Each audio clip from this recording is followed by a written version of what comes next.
Thomas Cashman's arrest came about as the result of some quite spectacular detective work by Merseyside police. But his arrest was only really the start of the process, because thereafter, members of the public felt more confident to tell the police what they knew once they knew that Cashman was firmly behind bars. In total, the investigation, both prior to his arrest and after his arrest, was complex, very, very complicated, required a lot of gaining the confidence of local residents, and quite frankly, was an extremely commendable piece of work. 42 years in prison is a very long time, and he will serve each and every one of those 42 years before he can even think of applying for parole, by which time he will be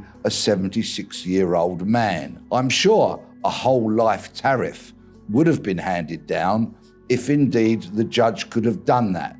But sentencing guidelines meant that that was not appropriate, because whilst Cashman fully intended to kill Joey Nee, he did not intend to kill Olivia, and her tragic death came about as a result of his reckless and violent actions. Even before Olivia was tragically killed, Thomas Cashman had a reputation among certain elements of the Liverpool criminal underworld. He had enemies, and he still has.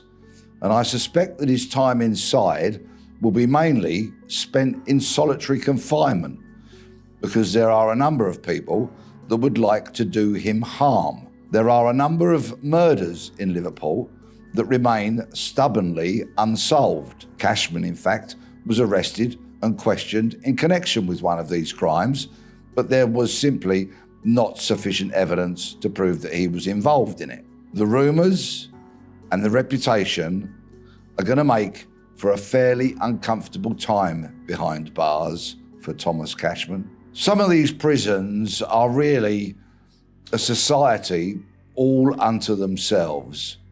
Notorious criminals sometimes thrive on their reputation and strut around the building as though they owned it.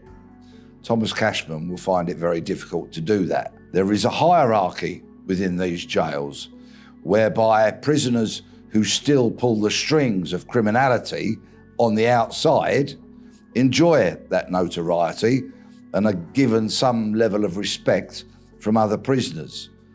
It's not unlike the criminal societies outside of the prisons. At some point in prison, Cashman will have a television, he might have a PlayStation, and people might think that's a kind of comfortable and undeserving life for him. However, I've never met a prisoner who wanted to spend one more day inside. And we know that Cashman didn't want to go into prison because, of course, he lied in court. He spun a complete web of untruths in order to try and evade being captured and then being sentenced. Well, his cowardly actions failed dramatically, and he's now got 42 long years to consider his actions and reflect on what got him there. Cashman will doubtless try and appeal. So many of them do. Let's hope that the conviction holds firm and that he stays where he belongs, firmly behind bars. He may, if he lives to be 76, apply for parole in 42 years' time, by which time I will be long gone. One of my wishes is that even after I've departed this planet, that Cashman stays in jail until he gasps his last breath, because in my opinion, that is what he deserves.